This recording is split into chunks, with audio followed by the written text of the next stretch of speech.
Bienvenue dans cette vidéo de développement personnel. Nous n'allons pas parler sur l'esprit cette fois, mais sur le corps. Je vous propose une citation d'Amantine Aurore Lucille Dupin. Je sais, son nom est super long, mais vous la connaissez plus probablement sous le nom de George Sand. Pourquoi George Sand? Parce que souvent, quand on parle philosophie, motivation, lorsqu'on va parler coaching, on va vous citer des auteurs masculins, et je prends le contre-pied de cette pratique. La citation que je vous propose, je la trouve très belle. La beauté de l'apparence est un charme de l'instant.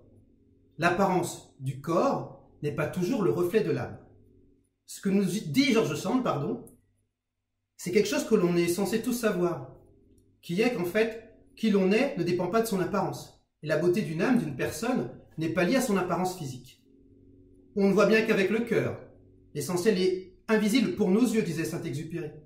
C'est vrai, c'est ce que je pense, et j'espère que ceux qui me suivent ou qui regardent cette vidéo pensent la même chose.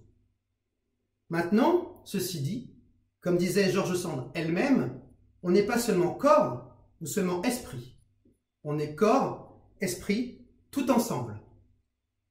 Ce n'est pas la seule à dire ce genre de choses, à dire qu'il ne faut pas négliger l'un et l'autre.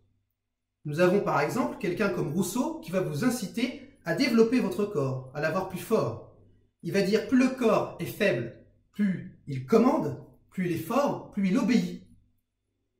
Vous avez d'autres personnes qui ont parlé d'éducation.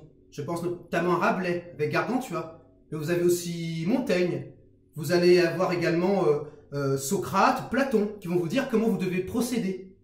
Dans la République, ou dans les lois, Platon vous explique expressément qu'il faut pratiquer de la gymnastique. Il va y mettre derrière ce terme également de la danse, du combat, mais dire qu'en fait il y a une excellence du corps et qu'il ne faut pas négliger celui-ci. Donc ces vidéos s'adressent à des personnes qui ont un bel intellect, enfin du moins j'espère, donc qui ont envie d'évoluer, intellectuellement parlant, mais qui négligent aussi de temps en temps le corps et qui aimeraient bien être au même niveau. C'est indispensable d'être à ce même niveau.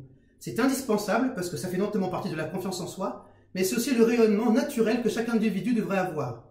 Que l'apparence de son corps corresponde à celle de son esprit. Évidemment, ce n'est pas tout le temps simple, on n'est pas responsable de sa tête ou de sa génétique. En revanche, on a une responsabilité, celle de s'améliorer et d'aller le plus loin possible dans cette amélioration. Pour soi d'abord, mais également pour les autres. Alors, je vous ai cité des auteurs, mais pour vous indiquer en fait le but poursuivi dans ces vidéos. Je ne cherche pas à former des gens ou à dire à des gens développer votre corps, etc. Il n'y a que ça qui compte, c'est pas du tout ce que je pense, c'est pas du tout ce que je fais. J'estime que la plus belle chose que l'on puisse faire, c'est développer son intellect, mais pour autant, de ne pas négliger le corps. Donc je vous propose dans ces vidéos de vous aider à atteindre vos objectifs physiques, que ce soit en termes de musculation ou alors pour maigrir, qu'importe. Je précise également que je ne suis pas coach sportif et que je ne souhaite pas l'être. Mon objectif, c'est de vous aider, vous assister. Donc pour cela, vous me verrez faire du sport, vous me verrez vous motiver en vous montrant des exercices que je fais, vous motiver à surveiller votre alimentation en voyant ce que je mange. Mais pour moi, il y a un prérequis, c'est que 1, si vous faites du sport, vous allez été voir un médecin qui vous garantit que vous avez le droit d'en faire, c'est important. 2, que vous avez peut-être été voir un coach sportif, je dis peut-être parce que des fois on commence seul et puis ça dépend des salles de muscu, etc. Mais qu'à l'idéal, vous avez au moins quelqu'un à côté de vous qui peut vous aider à rectifier vos mouvements. Au pire, laissez des commentaires, je vous redirigerai vers les personnes adéquates, mais ne faites pas non plus n'importe quoi, parce que c'est sérieux en fait derrière. Il y a des études pour devenir coach sportif, donc on ne fait pas n'importe quoi. Ensuite, côté nutrition, pareil, attention, moi ce que je mange et la façon de manger, c'est lié à mon habitude de vie et un style de vie que j'ai développé. Je surveille beaucoup de choses. Mais le prérequis que vous devriez avoir, c'est d'aller voir un diététicien ou un nutritionniste si par exemple vous voulez maigrir, pour être certain que vous êtes déjà dans la bonne lignée des choses. Mais une fois que vous avez ce plan pour vous muscler ou pour maigrir, on va dire sportivement parlant, que vous avez l'alimentation à suivre, vous avez vu votre diététicien ou nutritionniste, et c'est le moment jamais de regarder toutes mes vidéos parce que derrière je vais vous montrer comment durer. Parce que le plus difficile, une fois qu'on sait les exercices à faire ou qu'on sait ce qu'il faut manger, le vrai inconvénient, c'est qu'on ne le fait pas tout le temps. Et en fait, il y a une raison très simple, c'est qu'on réagit souvent par automatisme. Je vous l'expliquerai dans d'autres vidéos, mais la façon dont est façonné le cerveau, la grande majorité des choses que nous faisons dans une journée n'est pas contrôlée par le cortex. Ça passe par le thalamus qui lui fait son action de filtre. Je vous préciserai tout ça après.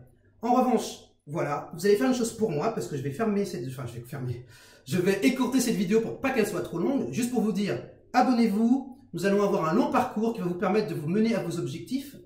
On va faire d'ici ma prochaine vidéo qui sera dans une semaine une petite chose. Vous allez vous mettre devant une glace, regardez ce qui va ou ne vous va pas, listez ces choses que vous avez envie de modifier, on va les modifier.